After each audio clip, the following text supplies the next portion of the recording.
The bulldozer sits at the edge of an empty lot in Peoria, Illinois. It has not moved in months. Weeds push through the cracked asphalt beneath it. The yellow paint, once bright, unmistakable, a signal of motion and industry, has dulled into something pale, almost lifeless. A chain-link fence surrounds the lot. A padlock hangs at the gate. Nothing inside moves. Caterpillar did not fail. It did not collapse. It did not go bankrupt. It did not lose to a competitor. Today, Caterpillar is a $60+ billion company. Its machines still build roads, pipelines, cities across every continent on Earth. And yet, this machine hasn't moved. This city hasn't recovered. And the place that built one of the most powerful industrial companies in American history is no longer where that company lives. This is Peoria, Illinois, a city that once sat at the center of a global empire, a city where generations of families built their lives around a single promise. If you worked hard here, the company would stay. For decades, that promise held, until it didn't. Hi viewers, before we go further, I want to ask you something. Did someone in your family ever work a job connected to a Caterpillar machine? A highway? A bridge? A factory? Something that still stands today because of work like that. Write it in the comments, because this story runs deeper than one company, and what happened here didn't start with a single decision.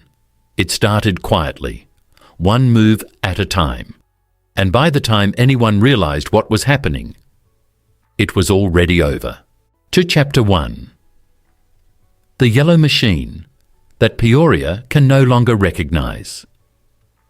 The bulldozer sits at the edge of an empty lot in Peoria, Illinois. It has not moved in months. Weeds push up through the cracked asphalt around it. The yellow paint, that signature Caterpillar yellow that once meant power, that once meant America was open for business, has faded to something closer to bone. A chain-link fence surrounds what used to be one of the most productive manufacturing corridors in the United States. A padlock holds the gate shut. Inside that fence, silence. Outside that fence, a city trying to remember what it used to be. This is Peoria, Illinois, population just under 110,000, a city that once sat at the center of a $67 billion industrial empire that paved highways across 40 countries, carved tunnels through mountain ranges, and put food on the tables of 3 generations of American working families. The machines that built modern America, the ones that cleared the path for its airports, its stadiums, its water systems, its war infrastructure, were conceived, engineered, and assembled right here. The story of Caterpillar Incorporated is not a story about a company that failed. That is exactly what makes it so unsettling. Caterpillar did not collapse. It did not go bankrupt. It did not get dismantled by a competitor or dissolved in a courtroom. As of today, Caterpillar Incorporated reports revenues exceeding $60 billion annually. Its stock trades on the New York Stock Exchange. Its machines still move Earth on every continent on the planet. By every conventional measure of corporate success, Caterpillar is thriving. But Peoria is not. And that gap between a company's continued success and a community's quiet unraveling is the wound at the center of this story. Jim Umpleby, the current Chief Executive Officer of Caterpillar, operates the company from Irving, Texas. Not Illinois, not Peoria. Texas. The headquarters that spent nearly a century in the heart of the American Midwest now sits inside a corporate campus in the Dallas-Fort Worth metro area, roughly 900 miles from the city that made the Caterpillar name mean something. That move to Texas was announced in 2022. It did not come without warning. It came after years of signals, careful ones, the kind that look like routine business decisions, until you line them up in sequence and realize they were all pointing in the same direction. And that is the question that drives everything that follows. Was this corporate strategy, or was it something else dressed up in the language of strategy? because the workers who gave 30 years to those Peoria facilities did not get a press release. They got a pension adjustment, a reduced headcount, an early retirement offer that arrived 2 years before they planned to stop working. The exit did not begin with a move. It began with a decision, measured, calculated, and almost completely invisible, that no one in Peoria saw coming until it was already done. Chapter 2. Two companies merge and one city gets chosen. In 1925, two men's legacies collide on paper and America's industrial future shifts permanently. Benjamin Holt is already dead by then, but he built the first practical crawler tractor in 1904, a machine that moved on tracks instead of wheels, designed for the soft delta soil of California's San Joaquin Valley, where standard wheeled equipment sank and stalled. His company, Holt Manufacturing, out of Stockton, California, holds the patents and the momentum. Across the valley, C.L. Best Tractor Company, founded by Daniel Best's son, Clarence Leo Best, has been competing with Holt for 2 decades. Both companies make crawler tractors. Both companies supply the same buyers. Both companies have spent years undercutting each other in a market too small for 2 full-scale competitors. The merger happens in 1925. Caterpillar Tractor Company is born, and within years, the centre of gravity shifts, not to California, and not to the agricultural valleys where the machine was first tested, but to Peoria, Illinois. The reason is geography. Peoria sits near the centre of the country. Rail lines run through it in every direction. Steel comes in from Pittsburgh and Gary. Finished machines ship out to farms across the Great Plains, construction sites across the South, infrastructure projects across the entire expanding nation.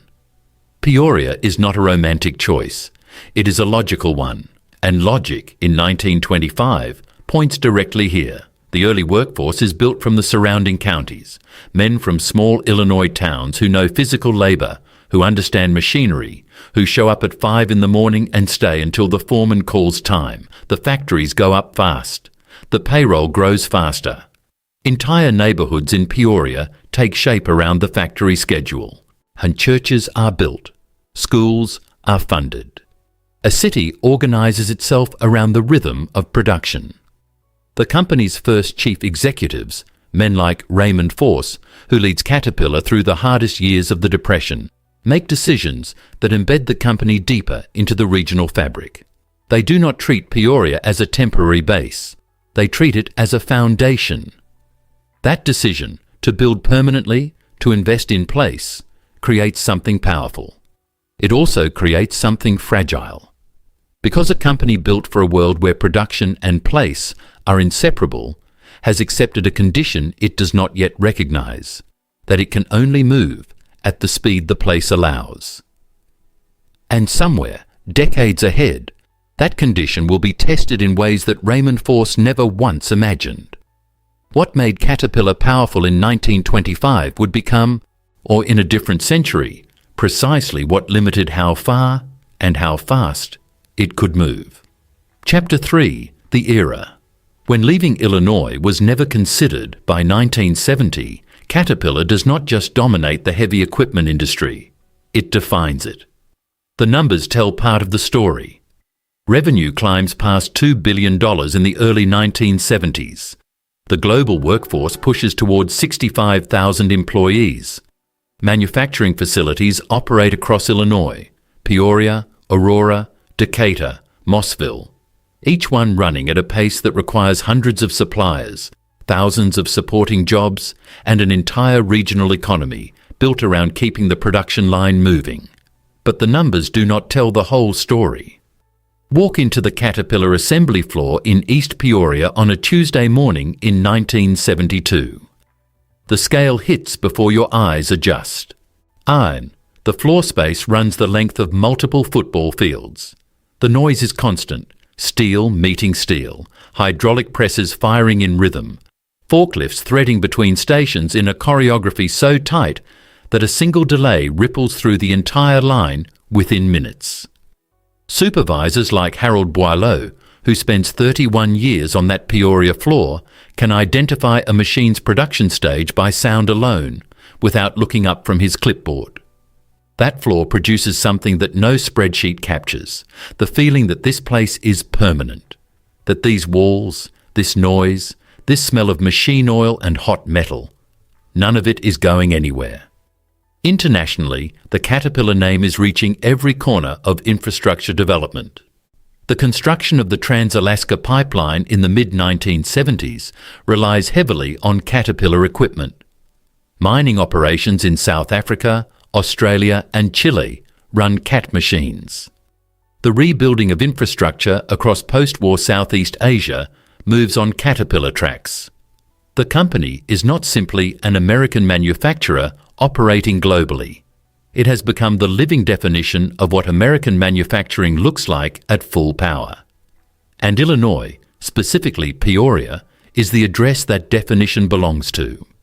Executives, including William Blackie, who serves as chairman through this era, speak about Peoria not as a corporate location, but as a long-term commitment. The language in company communications from this period is striking in retrospect. Permanence is assumed. Growth is assumed. The relationship between Caterpillar and Illinois reads in these documents like a contract that neither party ever imagined would need renegotiation.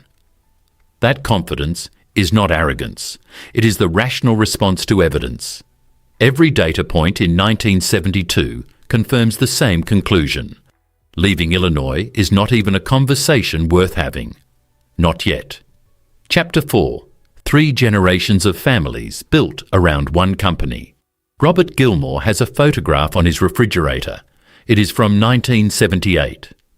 He is 23 years old in the picture, standing at the entrance of the East Peoria Assembly Facility on his first day of full-time employment at Caterpillar. He is wearing a hard hat slightly too large for his head. He is grinning. Robert works at that facility for 27 years. His father, James Gilmore, worked Caterpillar lines for 31 years before that.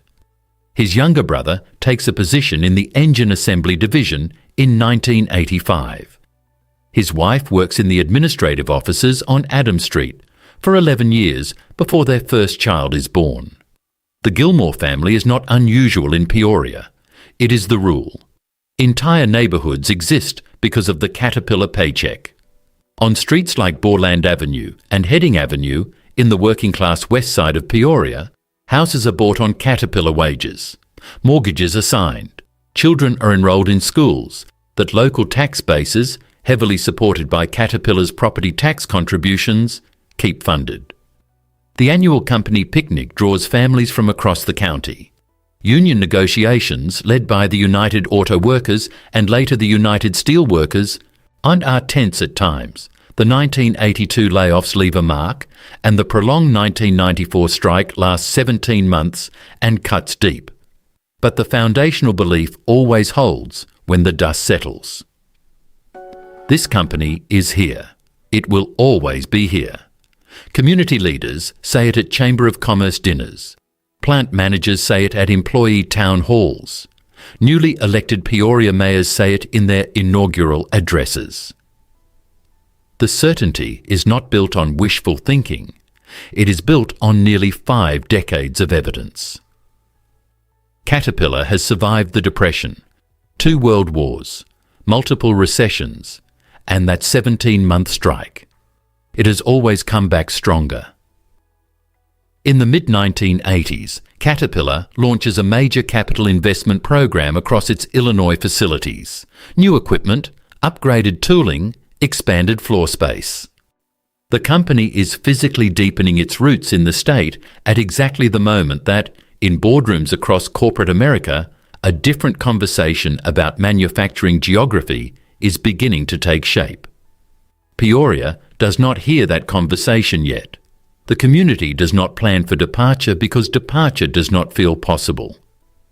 And that certainty, reasonable, earned, completely understandable, is becoming the most dangerous belief in the room. Chapter 5. The official story that does not tell everything. In 1991, Donald Feitz becomes chairman and CEO of Caterpillar Incorporated. He does not announce a departure from Illinois.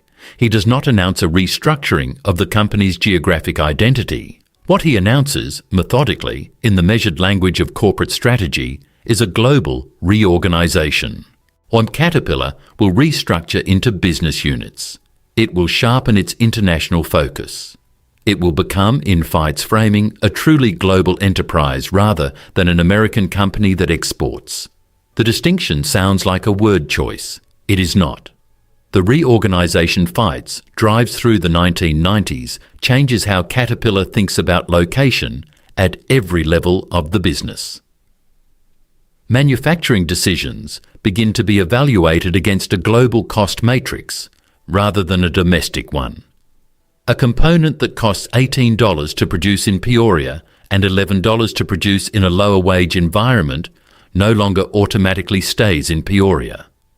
The logic of place, the inherited assumption that Illinois is where Caterpillar builds because Illinois is where Caterpillar has always built, begins to compete directly against the logic of efficiency.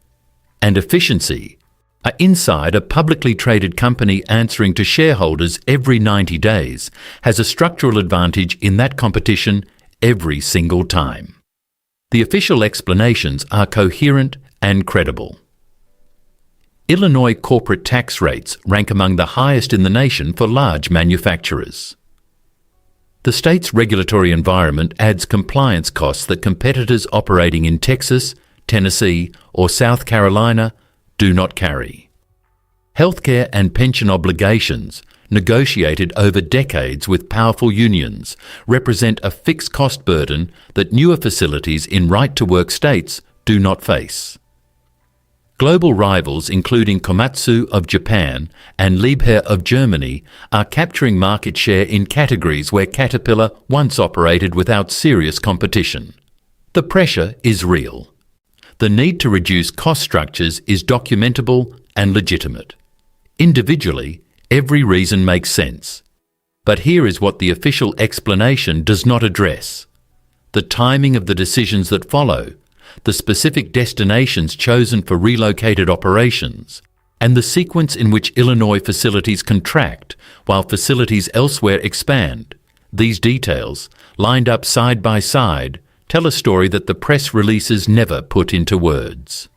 Because when those decisions are arranged in order, not as isolated business adjustments, but as a connected sequence with destinations and dates attached, something becomes visible that no earnings call ever names directly. And that is where the real story begins. Chapter 6. Every move points southwest and nobody says why. In 2017, a Caterpillar moves its global headquarters out of Peoria. Not out of Illinois yet, but out of Peoria. The destination is Deerfield, a wealthy suburb north of Chicago, 155 miles from the city that built the company's name.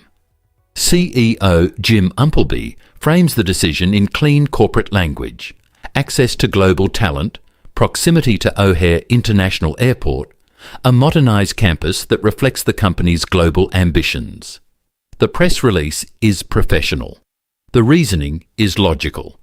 And in Peoria, the reaction is something between shock and a feeling that had been building for years without a name. Because this is not the first move. It is simply the most visible one. Go back 12 months earlier. In 2016, Caterpillar announces the closure of its manufacturing facility in Mossville, Illinois. A plant that had operated for decades, employing thousands of workers who built engines that powered machines sold across the planet. The closure is framed as a consolidation, an efficiency measure, the kind of decision that gets 3 paragraphs in a business section and disappears from the news cycle within a week. The workers in Mossville do not get to move on in a week. Edward Raymer, a 34-year Caterpillar employee who operated engine assembly equipment at Mossville, learns about the closure from a company bulletin posted on a break room wall. 34 years of his life. He reads it standing next to a coffee machine he has used every workday since Ronald Reagan was president. He reads it twice. Then he folds it and puts it in his shirt pocket and goes back to the line because there are still 3 hours left in his shift. Go back further. Throughout the 2000s, Caterpillar expands manufacturing operations in locations that share one consistent characteristic. They are not Illinois, a facility in San Antonio, Texas. Expanded operations in Seguin, Texas, a logistics and parts distribution center in Memphis, Tennessee, a manufacturing investment in Victoria, Texas. Each announcement carries its own rationale: workforce availability, state incentive packages, transportation infrastructure. Texas alone receives multiple facility investments across a single decade. Illinois receives consolidations. The company that once described Peoria as its permanent home is building a second centre of gravity 1,500 miles southwest, brick by brick, announcement by announcement over the span of 20 years. Each decision, read alone, is a business call. Read in sequence, with destinations mapped, and with dates in order, with the Illinois and Texas columns placed side by side, the picture sharpens into something that the official language never quite says directly. The company was built for a world where place mattered. By 2017, it had positioned itself for a world where Illinois specifically no longer did. These decisions were not random. They were directional. And the direction had been set long before anyone in Peoria was told to look up. Chapter 37. Caterpillar is not the only company that leaves. Caterpillar is not the only company that does this. That is the part of the story that no Peoria City Council can fix with a tax incentive package. That is the part that no Illinois governor, standing at a podium promising to fight for manufacturing jobs, can legislate away. Because what happens to Caterpillar and Illinois is not an isolated corporate decision. It is one entry in a pattern so consistent, so geographically measurable, that economists have given it a name: the Great Corporate Migration. Look at the data across a 30-year window. Boeing, founded in Seattle, Washington, moves its corporate headquarters to Chicago in 2001, and then to Arlington, Virginia in 2022, chasing proximity to federal defense contracts. Thousands of Washington state jobs had already been redistributed to its South Carolina facility, opened in 2011 in a right-to-work state that offered a dramatically different labour cost structure. The Seattle identity, the Pacific Northwest roots, still present, still operational, but no longer the strategic centre. Whirlpool Corporation, founded in Benton Harbor, in Michigan, a small city that organised its entire economic identity around the appliance manufacturer, begins shifting production to Mexico and lower-cost states across the 2000s and 2010s. Benton Harbor's unemployment rate climbs. Its school district enters financial crisis. The company that built the city is still operating, still profitable. The city is still adjusting. Carrier Corporation, the air conditioning manufacturer headquartered in Indianapolis, Indiana, announces in February 2016 that it will move production to Monterrey, Mexico. A worker films the announcement on a cell phone and posts it online. The video reaches millions of views within days. President-elect Donald Trump intervenes personally, negotiating a partial reversal. Some jobs stay, many go. The Indianapolis operation closes by 2020. The pattern across every case is identical in its structure. A company founded in a high-cost legacy region builds deep community roots over decades. It becomes the economic anchor of its city. Workers build lives around it. Cities build infrastructure around it. Then global competition intensifies. Cost differentials between legacy locations and lower-cost alternatives become impossible to ignore inside a public company's quarterly earnings cycle. The migration begins, not all at once but in stages, each one justified on its own, each one moving in the same direction. Illinois is not uniquely punished in this story. It is simply one of the states that built its manufacturing identity earliest. which means it is also one of the states where the gap between legacy cost structures and modern competitive pressure is widest. Caterpillar does not leave Illinois because Illinois failed. It leaves because the system that governs publicly traded global corporations rewards the companies that move, and does not penalize them for what they leave behind. This is not one company's story. This is a shift in how economic power moves across the American landscape.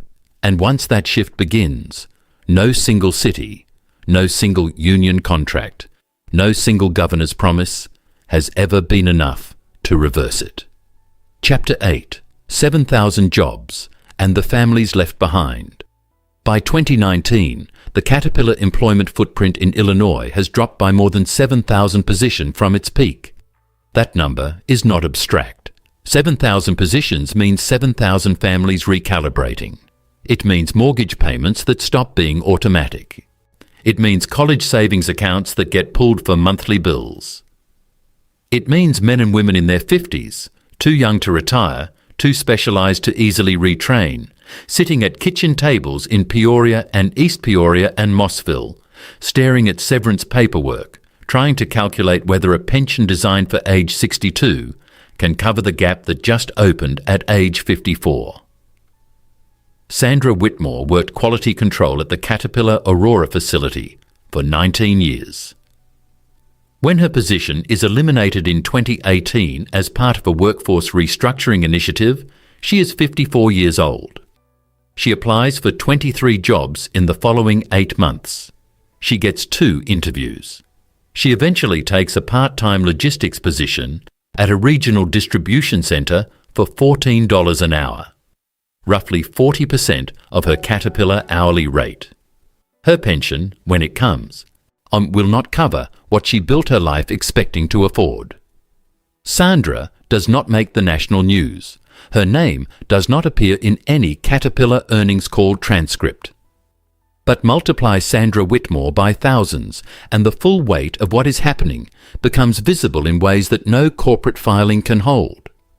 The ripple moves outward from the individual to the community, with a precision that regional economists track in real time. Every Caterpillar position eliminated removes an estimated $2.40 in additional regional economic activity for every dollar of lost wages, spending at local restaurants, car dealerships, grocery stores, dental offices, youth sports leagues. The multiplier effect that built Peoria's commercial corridors over 5 decades now runs in reverse. Downtown Peoria's retail vacancy rate climbs through the late 2000s. Commercial property values soften. The tax base that funded school improvements, road maintenance, and public safety staffing compresses year by year. City budget meetings that were once routine become exercises in choosing what to cut. The East Bluff neighbourhood, historically one of Peoria's working-class strongholds, built on Caterpillar wages across 3 generations, sees population decline. Houses sit longer on the market. Some do not sell at all. Mayor Jim Arders, who leads Peoria through much of this period, speaks carefully in public about economic diversification, about attracting new employers, about retraining programs, about resilience. He is not wrong. Peoria does not surrender. But resilience is not the same as replacement, or to no employer arrives to fill the gap. No industry moves into the Mossville facility and rehires the workers who built their careers there. Retraining programs exist. But moving a 54-year-old quality control specialist into a tech sector position that pays comparably is a promise that the data, in city after city, does not support at scale. The loss is not announced in a single press conference. It is absorbed, street by street, family by family, kitchen table by kitchen table. And by the time the full weight of it settles, by the time Peoria can hold the complete shape of what has changed, the decisions that caused it are already years in the past, already justified in shareholder reports, already footnotes in an annual review that no one in East Bluff ever reads. Chapter 9: The Day Irving, Texas. became Caterpillar's new home on January 23, 2022. Caterpillar Incorporated makes it official. The company announces it is relocating its global corporate headquarters to Irving, Texas. Jim Umpleby, delivering the news, frames it as a decision that positions Caterpillar for long-term growth. Irving, inside the Dallas-Fort Worth Metroplex, offers business climate advantages, executive talent access, and infrastructure built for a company operating at global scale. The language is measured. The logic, taken alone, is sound. 900 miles away in Peoria, the morning that announcement drops is a Tuesday in January. It is 14 degrees outside, on the west side of the city, on a street where 3 generations of one family once drew Caterpillar paychecks. The announcement lands like a door swinging shut on something that has been closing for 30 years. The neighbours hear it on the radio driving to jobs that pay half of what their fathers made. They do not call a press conference. They go to work. Caterpillar's stock rises 1.8% on the day of the announcement. The physical headquarters building on Adams Street in Peoria, a structure that once served as the command centre for a company that employed more people in Illinois than many countries employ in their entire manufacturing sector, begins the transition process. The decisions that will shape where Caterpillar invests, where it builds, where it hires, and where it grows will now be made 900 miles from the city that built the name on the door. City officials expressed disappointment but emphasise that manufacturing operations continue in Illinois. And they do. Caterpillar maintains a presence in the state. But presence and priority are different things. The people of Peoria know the difference. They have been watching it widen for 2 decades. Today, Caterpillar reports revenues exceeding $64 billion annually. Profit margins have expanded since the Texas relocation. The decades-long restructuring of its global cost base produces exactly the financial results its architects projected. The machines still move earth on every continent. The company is not struggling. Illinois simply no longer sits at the centre of its story. And the full weight of that shift, absorbed slowly across 30 years, now rests permanently on a city that gave the company its first workers, its first factory floors, and its first century of identity. What survived is a stronger company with a Texas address. What remained behind is a city still measuring the distance between what it was and what the departure left it with. Chapter 10. One decision at a time. Illinois. Lost everything, stop here for a moment. Not to mourn, not to assign blame to one side and absolve the other, but to look at what this story actually teaches. Because if the only takeaway is that a big company left a Midwestern city, then the real lesson walks out the door with it. The first thing this story reveals is that strength does not preserve loyalty. It redefines it. When Caterpillar was growing, Illinois was an asset, a geographic, logistical, and cultural advantage that no competitor could replicate. When global competition restructured the cost math, Illinois became a line item. The company's values did not change. Its obligations to shareholders did not change. What changed was the calculation, and inside a publicly traded corporation answering to institutional investors managing pension funds and retirement accounts for millions of Americans. That calculation has one consistent direction, toward efficiency. Always. The second lesson is that consequential decisions rarely announce themselves. Donald Feitz restructures the company into global business units in the early 1990s. A management decision, not a relocation announcement. The Mossville closure is a consolidation. The Deerfield move is a talent strategy. The Texas facilities are investments in growth. Each label is technically accurate. On none of them says, we are systematically moving the centre of this company away from the place that built it. But that is precisely what the sequence of decisions, mapped together, dated together, with destinations charted, communicates in the language of action rather than the language of press releases. The words said one thing. The map said another. The third lesson cuts at something uncomfortable. The economic system that produced this outcome is not broken.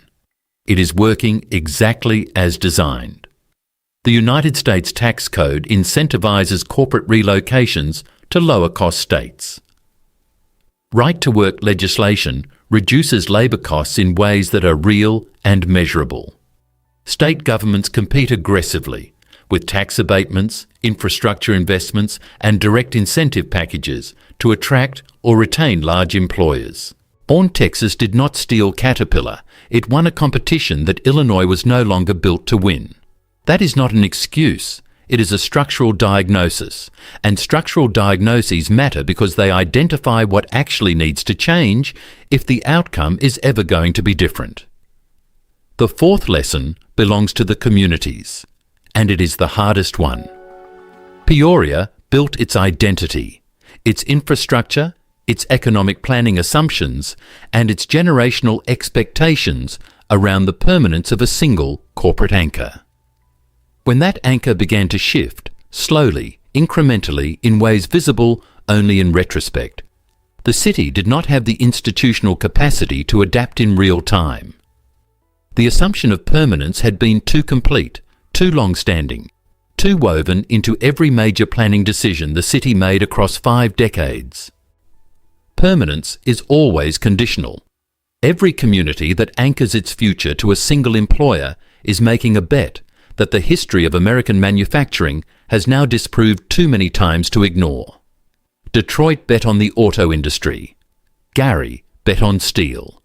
Kodak's Rochester bet on film. Peoria bet on Caterpillar. The bet felt safe because the evidence supported it right up until the moment the evidence changed faster than the city could move. And the fifth thing, the one that lives past the end of this story and keeps asking its question long after the screen goes dark. Was it betrayal? Jim Umpleby runs a company that is stronger today than it has been in decades. The shareholders whose retirement accounts hold Caterpillar stock, including in some cases the pension funds of Illinois public employees, have seen real returns. The argument that Caterpillar's leadership acted in the long-term interest of the enterprise is not a cynical argument. It is defensible by every metric Wall Street uses to keep score. But Robert Gilmore still has that photograph on his refrigerator. He is 80 years old now. His father's 31 years. His own 27. His brother's career. His wife's 11 years on Adams Street. The combined weight of one family's commitment to one company adds up to more than a century of labour given to an institution that no longer considers Peoria its home. No earnings report captures that weight. No quarterly call addresses it. And that gap between what a corporation owes its shareholders and what it owes the communities that made it is not a question that accountants answer. It is a question that a society answers slowly, but through the choices it makes about what it rewards and what it allows to disappear without consequence. Illinois did not lose Caterpillar in a single moment. It lost it one decision at a time. And somewhere in America right now, in a city that has not yet felt the first signal, the same sequence is beginning again. Different company, different city, same map, same direction. If this story made you think, if it made you angry or reflective, or if it reminded you of a company in your own city that has been making moves no one is talking about yet, drop it in the comments. Your city's story deserves to be told, and your voice in this conversation matters more than you know. If you want to be in the room when the next chapter of American industrial history gets examined with this same depth and honesty, subscribe to this channel right now and turn on your notifications. Because the next story coming to Old Money Lineage is one that will make today's video feel like the opening act. These are the stories that corporate boardrooms hope you never connect. We are connecting them. Do not miss what is coming.